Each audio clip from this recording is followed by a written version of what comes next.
Congresswoman, TikTok influencer, and noted big booty Latina Alexandria Ocasio-Cortez is in the news today for the same reason that she is often in the news, because she is quite possibly the most ridiculous person in the entire Western Hemisphere. And here's the thing about self-parody. When you are in on the joke, and cognizant of the fact that you are engaged in self-parody, you can turn yourself into a much beloved public figure. Like Ringo Starr, William Shatner, Adam West, etc. But when the self-parody is completely unintentional, when you're too much of a hopeless dumbass to see your own self-parody, well, then you just look like a malignantly narcissistic psychopath who can't see past your own unwarranted self-importance long enough to see that you're making an ass of yourself. Or a Latina big booty of yourself, as the case may be. But needless to say, if unwarranted self-importance was a recognized artistic idiom, Sandy Cortez would be like Picasso, Monet, Van Gogh, and Caravaggio all rolled into one. So they held some stupid abortion protest outside the Supreme Court, and I think we can all guess with a fair degree of certitude how this all played out behind the scenes. Sandy Cortez calls up her good buddy Ilhan the hijabi homewrecker, and that's a matter of public record, so don't yell at me. And she says, "Oh my God, wouldn't it be so fun if we went down there and, got arrested?" And then Ilhan says, "Sorry, I didn't catch all of that. I'm busy having sex with the husband of one of the girls from my office." "Did you say you got arrested?" "No, silly, I said I want to get arrested. Can you imagine how hard we're going to trend on Twitter if we get hauled away from this thing, in handcuffs?" "You sounds great, Sandy, but what if nobody gets any good footage?" Don't worry about that, sweetie. I already called up my BFFs at CNN, MSNBC, NPR, and Axios. I told them exactly where to set up the cameras for when they do our perp walk. "Oh, how exciting! But how do we know they're going to handcuff us?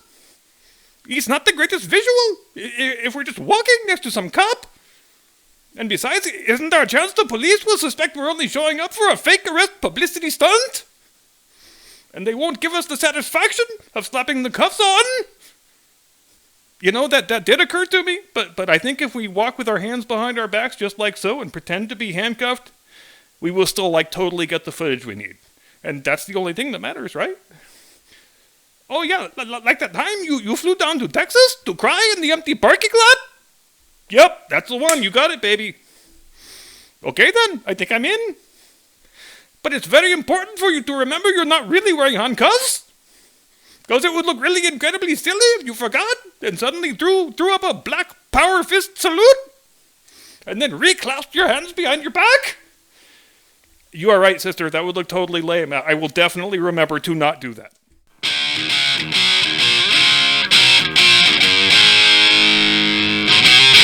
From high atop the battlements of Castle Curmudgeon, where the women aren't men, the men aren't women, and the sheep don't walk funny, good evening, Mr. and Mrs. America, and all ships at sea. Welcome to the program. I am your eponymous host and humble servant, and let's open tonight's main segment by stating a simple, self-evident, incontrovertible truth. For at least the next 100 years, and probably closer to 200, it will be impossible to sustain the energy needs of a modern technological society without oil, coal, and natural gas. Moreover, it will be impossible to feed all the people on the planet without the use of the nitrogen-based fertilizers that the Greeniac climate cultists are currently in the process of banning. So let's reiterate, just so the point is crystal clear. If policy proposals like the so-called New Green Deal are enacted throughout the developed world, there will be 3 results from that: the wholesale destruction of modern civilization, the death by starvation of at least half the people who are currently alive, and the collapse of most or all world governments. And if you've been reading the news out of Sri Lanka and the Netherlands in recent weeks, you'll know this series of events has already begun in earnest. Dutch farmers have effectively shut down the national economy with their protest against, having their livelihoods destroyed by the government's green lunacy, specifically the banning of nitrogen fertilizers and the forcible confiscation of huge tracts of farm and ranch land. In Sri Lanka, the same policies that have caused that country to descend into anarchy and chaos. The president and the prime minister have both fled the country to avoid being killed And the presidential palace in Colombo and many other government buildings beside are currently occupied by protesters. But do you think Joe Biden and John Kerry and Mayor Pete and that whole crowd, you think they're deterred by any of that? Of course they aren't. Just like they weren't deterred when they said, sure, defunding the police sounds like a great idea. What could go wrong? According to the ignoramuses who run our government, we need to aggressively pursue the same set of Greeniac climate cult policies that have led directly to the actual breakdown of civil society in at least 2 countries so far. But they tell us we don't have a choice. We just have to do all this stuff, irrespective of how much harm it causes, irrespective of how many innocent people suffer and die because of it, which is weird because aren't our elected officials supposed to be representing us, the people? Aren't they supposed to be mindful of our concerns and our preferences and our well-being? So if we are disinclined to dial the calendar back 200 years to before the Industrial Revolution, isn't that supposed to count for something? If we don't want national policy being set by wild-eyed religious fanatics who give no thought to the potential unintended consequences of the policies they seek to advance, isn't that also supposed to count for something? If we think it's clinically insane that our president should be going hat in hand to the king of Saudi Arabia, begging him for oil when we have enough of the stuff in the ground in our own territory to sustain all of our needs for the next 2 or 3 centuries, and be the world's biggest energy exporter at the same time? Isn't that supposed to count for something? Aren't politicians supposed to mirror the preferences of the voters and not the other way around? Isn't that the central premise of liberal democratic self-government? And if you're one of those clueless dolts, including professional political analysts, who still can't figure out the reason for Donald Trump's popularity, there you go. There is your answer right there. Trump understands the first rule of politics better than any of our professional politicians do, and it really is just as simple as that. And with the increasingly unhinged antics of the climate cultists, we have another question before us that demands our answer. Are we willing to watch the wholesale destruction of every modern society on the planet? Are we willing to watch 50% of the world population starve to death? Maybe they should call it the Thanos climate plan. So that the global mean temperature can be hypothetically, theoretically, half of 1 degree cooler on average 100 years from now? And even if we were willing to go along with it, what possible reason do we have to place our trust in government scientists who make public policy according to computer models? Haven't we learned a really hard lesson about the dangers of doing that just within the past couple of years? So do we want to let those same types of people, who can't even successfully formulate a response to a flu virus, chart the course of the entire human race for the next century or 2 or 3? Because here's the thing. There is no claim made by the climate cultists that is not preposterous and absurd on its face. You don't need to parse any data to know that. You don't need to see the source code for their computer algorithm. You just need the basic common sense that God gave a 7-year-old. The leaders of every major world power, except China and India because they are not stupid, they want you to believe that just by governments making certain laws, claiming certain additional powers, and building new sprawling climate-centric bureaucracies, that human beings can directly manipulate the global climate to their own liking. Now imagine yourself as a 7-year-old.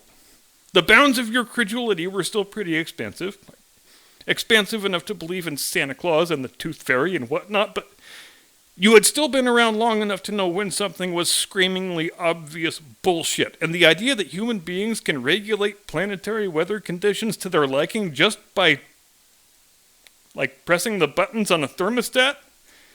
That is screamingly obvious bullshit. The 7-year-old likely would not fall for it, so neither should you. The people who believe in this climate religion, the hardcore true believers, the useful idiots who treat John Kerry like a visiting apostle when he flies into town on his wife's Learjet to lecture you about how you have to stop driving a pickup truck. They seem to think it's just a simple matter of ending fossil fuel exploration, replacing it with something called green energy or clean energy, depending on which catchphrase they're using that day, Everybody buys a stupid electric car, and Bob's your uncle. Problem solved, planet saved. But have you noticed they never, ever want to talk about where the electricity for your stupid electric car is going to come from? And there is a good reason for that, because if everybody traded in their internal combustion vehicle for an electric one, and hell, even if only half the population did, those new vehicles alone would require the national electrical grids to double their existing capacity. And as we have talked about before, fully 60% of America's electricity comes from generating plants that run on oil, coal, or gas. So I pose the question to any Greeniac climate cultist who happens to be within the sound of my voice. If the net result of me buying a stupid electric car is that my household now requires twice as much electricity from fossil fuel, what exactly have I done to benefit the planet again? As always, I will listen respectfully and with an open mind. Just help me understand. That is all I ask of you. If you want me to change every single thing about the way I live and place myself and my family at the mercy of more government scientists, I am entitled to a coherent explanation for why the hell I should be willing to do that. There is never, ever going to exist a world where we have abandoned fossil fuel exploration and replaced 100% of our energy needs by blighting the natural environment with big stupid mirror farms and big stupid solar panel farms and my personal favorite, the bat-chomping, bird-slicing eco-crucifix. Because who wants to gaze on the unspoiled beauty of that ridge line off in the distance when we could look at a goddamn row of windmills instead? And that's an uncomfortable truth that never gets talked about, but it really should. Namely, the fact that members of the climate cult religion have long since lost any and all right to call themselves environmentalists or animal lovers, because currently they are doing more to spoil and rape the natural environment and kill the creatures in it than any railroad tycoon or oil baron ever did on his most evil, most mendacious, most mustache-twirling day. The eco-crucifixes require more petrochemicals for their manufacture and their maintenance than is ever saved by their operation. Even if you made a stiff wind blow 24 hours a day all year long, the energy equation still would not come close to penciling out. And the harm these things do to avian wildlife, it's legendary by this point. You'll find a bird and bat graveyard at the base of every one of these damn things. So you can't love birds and eco-crucifixes at the same time. You have to pick one or the other. If you love the windmills, then by necessity you also love the mass murder of our fine feathered friends. And you're probably a fucking vegan, too, which just explodes the unintentional irony right to stratospheric levels. And there also is no convincing ecological justification for the total abandonment of fossil fuel. You'll notice you never heard any of the climate change loonies start saying that up until like 5 minutes ago. And about 5 minutes before that, you will also remember, it was the leftist environmentalists who were driving the clean, green, natural gas trade. You remember that? Of course, you remember it. The city buses, they were painted in big, bright, conspicuous colors with a green leaf on the side above the words, "This vehicle runs on clean, green, natural gas." But they don't like to talk about that so much anymore, since it's pretty difficult to reconcile that attitude of 12 to 15 years ago with today's attitude that says we have to end all fossil fuel usage immediately or the planet will become unlivable in however many years, 8, I don't know what they're saying now. And it's even more inconvenient when you're trying to have the expectation of people believing your words and trusting you, and people like you to formulate long-range public policy. Is the global mean temperature increasing? Yes. Does human industrial activity play some part in that equation? Sure. But let's not forget who's actually calling the shots here, and that is the sun monster. But here's another another question that seemingly never gets asked. If the global mean temperature increased half of 1 degree on average, the thing they're trying to avoid, would that be a terrible calamity for the human race? The whole edifice of climate change fanaticism is built atop the idea that the answer to that question is yes. But is it? I don't believe it is. We humans have spent our entire history adapting to the climatic changes that Mother Earth has thrown at us. So when a climate cultist flatly assures you that a bit of sea level rise will effectively wipe out huge swaths of human civilization, you might find yourself thinking, wait, didn't the Dutch figure it out over 400 years ago? before the Industrial Revolution and well before any of our current modern-day technology, how to live safely under sea level? So why should it be so difficult for 21st century humans to adapt to changing sea levels as effectively as 16th century humans did?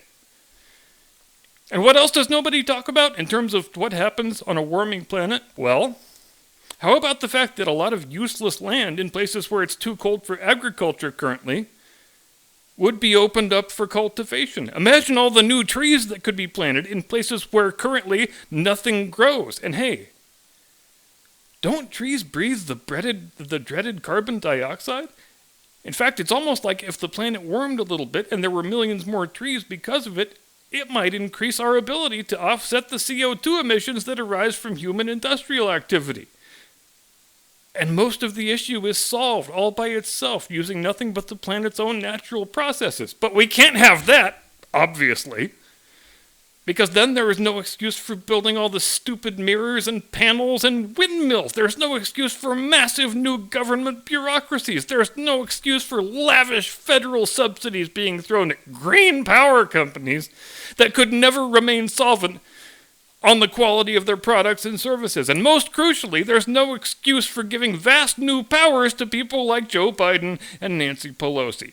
Climate cultists, all of them, have to be forcibly ejected from having any role whatsoever in government anywhere. They will literally destroy human civilization and kill half the people on Earth if they are left to their own devices to govern according to the strictures of their crazy, stupid religion. And you know what else? I refuse to take anyone seriously who uses a smartphone to type out demands for an end to fossil fuel exploration and all mining in general, really. The climate cultists seem to have this irrational, pathological opposition to taking any resource out of the ground, except gold and diamonds. I guess they seem to like those pretty well, because it gets pretty damned irksome having to explain to these people all the time, yeah, you might want to check your unintentional irony at the door there, slugger, because that smartphone you're using to tweet out your hatred of fossil fuel, it's made almost entirely of petrochemicals and rare earth minerals. So if you want me to believe you are truly devoted to this cause of yours and not just a slacktivist poser douchebag, let's see you chuck that smartphone away. You don't want to be a hypocrite, do you? But then, hypocrisy and ignorance are really the only things they've got. And inadvertent hilarity also, because some of the stuff really is quite funny, especially the feigned concern for the natural environment. Because today's liberals hate nature. These are not your dad's liberals, dropping acid out in the woods, communing with nature, blockading logging roads to prevent trees being cut down. These liberals today, they prefer to never have their feet tread on grass or dirt. They like being indoors in a climate-controlled environment, despite their latest lie about wanting to ban air conditioning, consuming mainstream media content on the electronic device of their preference. If you're a social media user, which I am not, but you may be, no judgment, try to think of the most obnoxious Greeniac climate cultists you know, and ask yourself, when is the last time this person went camping? Or surfing, or golfing, or any number of things? You probably just chuckled right now because you know I'm right. The people who are demanding the most disastrous, most counterproductive changes to our natural environment are the people who spend the least time actually in it. And that's too bad, really, because I think we can all agree that if we took all the climate cult true believers and stuck them out in the middle of the wilderness without any modern electronics, everybody in the world would prosper in the bargain. Okay, maybe not no modern electronics. I'm willing to let them have a boombox, which they can run with a hand-cranked emergency generator. They can have one book of matches, a bow and arrow, and a shovel for digging a latrine. But there my generosity ends, God damn it. And we'll leave it there for tonight. Many thanks for watching. Have a pleasant tomorrow. See you Friday. Do not comply. Get off my lawn.